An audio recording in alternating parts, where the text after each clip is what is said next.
Welcome to our channel life's easy. আরও নতুন নতুন প্রয়োজনীয় ভিডিও পেতে অবশ্যই আমাদের চ্যানেলটি এখনই সাবস্ক্রাইব করে রাখুন।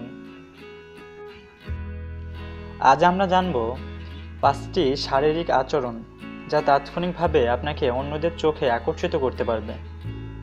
আমরা সকলেই চাই সবাই যাতে আমাদের পছন্দ করে, কিন্তু কিভাবে তা করা যায় এটা নিয়ে আমাদের কৌতূহলের শেষ নেই। কিন্তু সাধারণ কিছু আচরণের দিকে লক্ষ্য করলেই আমরা অন্যের চোখে পছন্দের পাত্র হতে পারি। Tips number 1, the flirty smile. প্রথম ট্রিক্সটি হলো কথা বলার সময় সর্বদা হাসি রাখুন মুখে। অবশ্যই হাসি খুব গুরুত্বপূর্ণ। আপনি সারাদিন খুব অ্যাক্টিভ, চঞ্চল, কাজের প্রতি মনোযোগী, যেমনই হন না কেন, মুখে হাসি না থাকলে আপনি কাউকেই আকর্ষিত করতে পারবেন না। সে কারণে সবসময় হাসি মুখে কথা বলুন। টিপস নাম্বার 2, স্টিকি আইস। দ্বিতীয় টিপসটি হলো স্টিকি আইস। চোখ হলো আমাদের শরীরের খুবই গুরুত্বপূর্ণ একটি অংশ।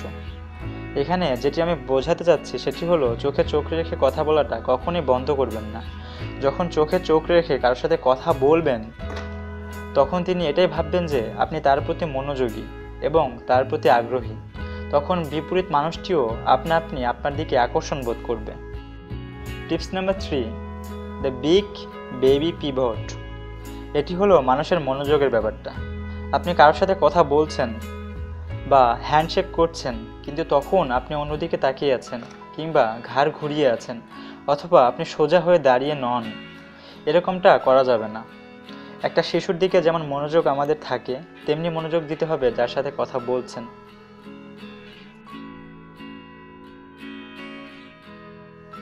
Tips number 4, limit the fidget. যখন আপনি কারোর সাথে কথা বলছেন তখন কোনো মতেই অতিরিক্ত নড়াচড়া বা উসখুস করবেন না।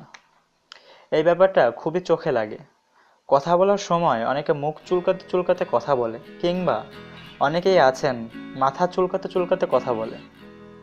এরকমটা করলে যার সাথে কথা বলছেন তিনি বিরক্ত বোধ করবেন আপনার উপর। এমনকি কথা বলার সময় ফেসবুক, চ্যাটিং, ইমেইল এগুলো ব্যবহার থেকে একদম বিরত থাকুন।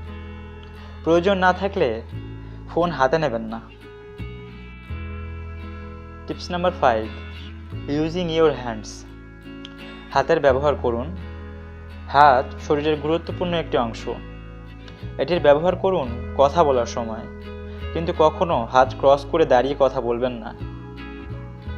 হাত ক্রস করা অর্থ হলো আপনি কথা বলতে আগ্রহী নন এবং বিরক্ত। আপনি কারোর সাথে কথা বলার সময় অবশ্যই হাতগুলো নেড়ে তার সাথে কথা বলবেন। শুধু সোজা হয়ে কিংবা হাত ক্রস করে দাঁড়িয়ে একদম কথা বলতে যাবেন না।